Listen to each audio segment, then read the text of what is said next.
Guy Debord, la société du spectacle.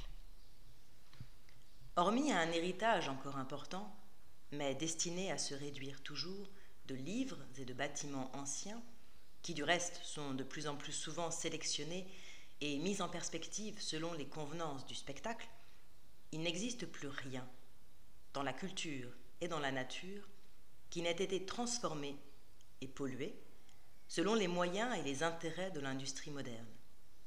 La génétique même est devenue pleinement accessible aux forces dominantes de la société. Le gouvernement du spectacle, qui à présent détient tous les moyens de falsifier l'ensemble de la production aussi bien que de la perception, est maître absolu des souvenirs, comme il est maître incontrôlé des objets qui façonnent le plus lointain avenir. Il règne seul partout. Il exécute ses jugements sommaires. C'est dans de telles conditions que l'on peut voir se déchaîner soudainement, avec une allégresse carnavalesque, une fin parodique de la division du travail, d'autant mieux venue qu'elle coïncide avec le mouvement général de disparition de toute vraie compétence. Un financier va chanter, un avocat va se faire indicateur de police, un boulanger va exposer ses préférences littéraires, un acteur va gouverner, un cuisinier va philosopher sur les moments de cuisson comme jalons dans l'histoire universelle. Chacun peut surgir dans le spectacle afin de s'adonner publiquement, ou parfois pour s'être livré secrètement, à une activité complètement autre que la spécialité par laquelle il s'était d'abord fait connaître. Là où la possession d'un statut médiatique a pris une importance infiniment plus grande que la valeur de ce que l'on a été capable de faire réellement, il est normal que ce statut soit aisément transférable et confère le droit de briller de la même façon n'importe où ailleurs. Le plus souvent, ces particules médiatiques accélérées poursuivent leur simple carrière dans l'admirable statutairement garanti. Mais il arrive que la transition médiatique fasse la couverture entre beaucoup d'entreprises, officiellement indépendantes, mais en fait secrètement reliées par différents réseaux ad hoc. De sorte que, parfois, la division sociale du travail, ainsi que la solidarité couramment prévisible de son emploi, reparaissent sous des formes tout à fait nouvelles. Par exemple, on peut désormais publier un roman pour préparer un assassinat. Ces pittoresques exemples veulent dire aussi que l'on ne peut plus se fier à personne sur son métier. Mais l'ambition la plus haute du spectaculaire intégré, c'est encore que les agents secrets deviennent des révolutionnaires et que les révolutionnaires deviennent des agents secrets. La société modernisée jusqu'au stade du spectaculaire intégré se caractérise par l'effet combiné de 5 traits principaux qui sont le renouvellement technologique incessant, la fusion économico-étatique, le secret généralisé, le faux sans réplique, un présent perpétuel. Le mouvement d'innovation technologique dure depuis longtemps et il est constitutif de la société capitaliste, dite parfois industrielle ou post-industrielle. Mais depuis qu'il a pris sa plus récente accélération au lendemain de la Seconde Guerre mondiale, il renforce d'autant mieux l'autorité spectaculaire puisque, par lui, chacun se découvre entièrement livré à l'ensemble des spécialistes, à leurs calculs et à leur jugement toujours satisfait sur ces calculs. La fusion économico-étatique est la tendance la plus manifeste de ce siècle. Elle y est pour le moins devenue le moteur du développement économique le plus récent. L'alliance défensive et offensive conclue entre ces deux puissances, l'économie et l'État, leur a assuré les plus grands bénéfices communs dans tous les domaines. On peut dire de chacune qu'elle possède l'autre. Il est absurde de les opposer ou de distinguer leurs raisons et leurs déraisons. Cette union s'est aussi montrée extrêmement favorable au développement de la domination spectaculaire, qui précisément, dès sa formation, n'était pas grand-chose. Les 3 derniers traits sont les effets directs de cette domination à son stade intégré. Le secret généralisé se tient derrière le spectacle, comme le complément décisif de ce qu'il montre, et si l'on descend au fond des choses, comme sa plus importante opération. Le seul fait d'être désormais sans réplique a donné au faux une qualité toute nouvelle. C'est du même coup le vrai qui a cessé d'exister presque partout, et dans le meilleur cas, s'est vu réduit à l'état d'une hypothèse qui ne peut jamais être démontrée. Le faux sans réplique a achevé de faire disparaître l'opinion publique, qui d'abord s'était trouvée incapable de se faire entendre, puis très vite, par la suite, de seulement se former. Cela entraîne évidemment d'importantes conséquences dans la politique, les sciences appliquées, la justice, la connaissance artistique. La construction d'un présent où la mode elle-même, de l'habillement au chanteur, s'est immobilisée, qui veut oublier le passé et qui ne donne plus l'impression de croire à un avenir, est obtenue par l'incessant passage circulaire de l'information, revenant à tout instant sur une liste très succincte des mêmes vétilles, annoncées passionnément comme d'importantes nouvelles. Alors que ne passent que rarement, et par brèves saccades, les nouvelles véritablement importantes sur ce qui change effectivement. Elles concentrent toujours la condamnation que ce monde semble avoir prononcée contre son existence, les étapes de son autodestruction programmée. La première intention de la domination spectaculaire était de faire disparaître la connaissance historique en général. Et d'abord, presque toutes les informations et tous les commentaires raisonnables sur le plus récent passé. Une si flagrante évidence n'a pas besoin d'être expliquée.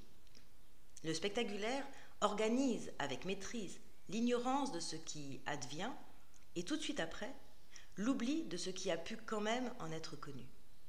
Le plus important est le plus caché. Rien, depuis 20 ans, n'a été découvert de tant de mensonges commandés que l'histoire de mai n'a été recouvert de tant de mensonges commandés que l'histoire de mai 68. D'utiles leçons ont pourtant été tirées de quelques études démystifiées sur ces journées et leurs origines, mais c'est le secret d'État. En France, il y a une dizaine d'années, un président de la République, oublié depuis mais flottant alors à la surface du spectacle, exprimait naïvement la joie qu'il ressentait, sachant que nous vivrons désormais dans un monde sans mémoire, où comme sur la surface de l'eau, l'image chasse indéfiniment l'image. C'est en effet commode pour qui est aux affaires, et c'est y rester. La fin de l'histoire est un plaisant repos pour tout pouvoir présent. Elle lui garantit absolument le succès de l'ensemble de ses entreprises, ou du moins le bruit du succès. Un pouvoir absolu supprime d'autant plus radicalement l'histoire qu'il a pour ce faire des intérêts ou des obligations plus impérieux, et surtout selon qu'il a trouvé de plus ou moins grandes facilités pratiques d'exécution. Qin Shi Huangdi a fait brûler les livres, mais il n'a pas réussi à les faire disparaître tous. Staline avait poussé plus loin la réalisation d'un tel projet dans notre siècle, mais malgré les complicités de toutes sortes, qu'il a pu trouver hors des frontières de son empire, il restait une vaste zone du monde inaccessible à sa police, où l'on riait de ses impostures. Le spectaculaire intégré a fait mieux, avec de très nouveaux procédés, et en opérant cette fois mondialement. L'ineptie qui se fait respecter partout, il n'est plus permis d'en rire. En tout cas, il est devenu impossible de faire savoir qu'on en rit. Le domaine de l'histoire était le mémorable, la totalité des événements dont les conséquences se manifesteraient longtemps. C'était inséparablement la connaissance qui devait durer et aiderait à comprendre, au moins partiellement, ce qu'il adviendrait de nouveau. Une acquisition pour toujours, disait Thucydide. Par là, l'histoire était la mesure d'une nouveauté véritable. Et qui vend la nouveauté a tout intérêt à faire disparaître le moyen de la mesurer. Quand l'important se fait socialement reconnaître comme ce qui est instantané, et va l'être encore l'instant d'après, autre et même, et que remplacera toujours une autre importance instantanée, on peut aussi bien dire que le moyen employé garantit une sorte d'éternité à cette non-importance qui parle si haut. Le précieux avantage que le spectacle a retiré de cette mise hors la loi de l'histoire, d'avoir déjà condamné toute l'histoire récente à passer à la clandestinité et d'avoir réussi à faire oublier très généralement l'esprit historique dans la société, c'est d'abord de couvrir sa propre histoire, le mouvement même de sa récente conquête du monde. Son pouvoir apparaît déjà familier comme s'il avait depuis toujours été là. Tous les usurpateurs ont voulu faire oublier qu'ils viennent d'arriver. Avant la destruction de l'histoire, c'est l'événement contemporain lui-même qui s'éloigne aussitôt dans une distance fabuleuse, parmi ces récits invérifiables, ces statistiques incontrôlables, ces explications invraisemblables et ces raisonnements intenables. À toutes les sottises qui sont avancées spectaculairement, il n'y a jamais que des médiatiques qui pourraient répondre. Par quelques respectueuses rectifications ou remontrances, et encore en sont-ils avares, car, outre leur extrême ignorance, leur solidarité de métier et de cœur avec l'autorité générale du spectacle et avec la société qui l'exprime, leur fait un devoir et aussi un plaisir de ne jamais s'écarter de cette autorité dont la majesté ne doit pas être lésée. Il ne faut pas oublier que tout médiatique, et par salaire, et par autre récompense ou soulte, a toujours un maître, parfois plusieurs, et que tout médiatique se sait remplaçable. Tous les experts sont médiatiques étatiques, et ne sont reconnus experts que par là. Tout expert sert son maître, car chacune des anciennes possibilités d'indépendance a été peu à peu réduite à rien par les conditions d'organisation de la société présente. L'expert qui sert le mieux, c'est bien sûr l'expert qui ment. Ceux qui ont besoin de l'expert, ce sont pour des motifs différents le falsificateur et l'ignorant. Là où l'individu n'y reconnaît plus rien par lui-même, il sera formellement rassuré par l'expert. Il était auparavant normal qu'il y ait des experts de l'art des Étrusques, et ils étaient toujours compétents, car l'art étrusque n'est pas sur le marché. Mais par exemple, une époque qui trouve rentable de falsifier chimiquement nombre de vins célèbres ne pourra les vendre que si elle a formé des experts en vin qui entraîneront les caves à aimer leurs nouveaux parfums plus reconnaissables. Cervantes remarque que sous un mauvais manteau, on trouve souvent un bon buveur. Celui qui connaît le vin ignore souvent les règles de l'industrie nucléaire. Mais la domination spectaculaire estime que, puisqu'un expert s'est moqué de lui à propos d'industrie nucléaire, un autre expert pourra bien s'en moquer à propos du vin. Et on sait, par exemple, combien d'experts en météorologie médiatique, qui annoncent les températures ou les pluies prévues pour les 48 heures à venir, est tenu à beaucoup de réserve par l'obligation de maintenir des équilibres économiques, touristiques et régionaux, quand tant de gens circulent si souvent sur tant de routes, entre des lieux également désolés, de sorte qu'il y aura plutôt à réussir comme amuseur. Un aspect de la disparition de toute connaissance historique objective se manifeste à propos de n'importe quelle réputation personnelle, qui est devenue malléable et rectifiable à volonté par ceux qui contrôlent toute l'information, celle que l'on recueille et aussi celle bien différente que l'on diffuse. Ils ont donc toute licence pour falsifier. Car une évidence historique, dont on ne veut rien savoir dans le spectacle, n'est plus une évidence. Là où personne n'a plus que la renommée qui lui a été attribuée comme une faveur par la bienveillance d'une cour spectaculaire, la disgrâce peut suivre instantanément. Une notoriété anti-spectaculaire est devenue quelque chose d'extrêmement rare. Je suis moi-même l'un des derniers vivants à en posséder une, à n'en avoir jamais eu d'autre. Mais c'est aussi devenu extraordinairement suspect. La société s'est officiellement proclamée spectaculaire.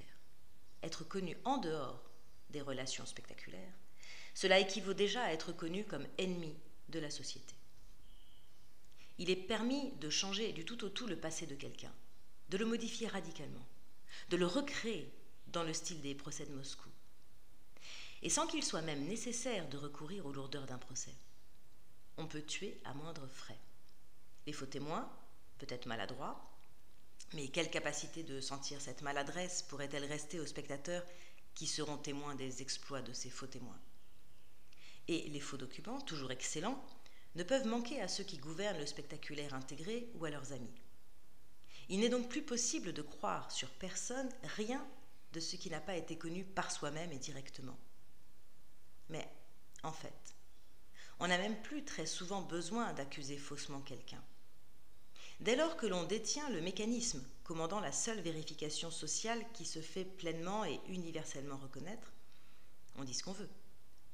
Le mouvement de la démonstration spectaculaire se prouve simplement en marchant en rond, en revenant, en se répétant, en continuant d'affirmer sur l'unique terrain où réside désormais ce qui peut s'affirmer publiquement et se faire croire, puisque c'est de cela seulement que tout le monde sera témoin. L'autorité spectaculaire peut également nier n'importe quoi, une fois, 3 fois, et dire qu'elle n'en parlera plus et parler d'autre chose. Sachant bien qu'elle ne risque plus aucune autre riposte sur son propre terrain, ni sur un autre. Car il n'existe plus d'agora, de communauté générale, ni même de communauté restreinte à des corps intermédiaires ou à des institutions autonomes, à des salons ou des cafés, aux travailleurs d'une seule entreprise. Nulle place où le débat sur les vérités qui concernent ceux qui sont là puisse s'affranchir durablement de l'écrasante présence du discours médiatique et des différentes forces organisées pour le relayer. Il n'existe plus maintenant de jugement, garantie relativement indépendant, de ceux qui constituaient le monde savant.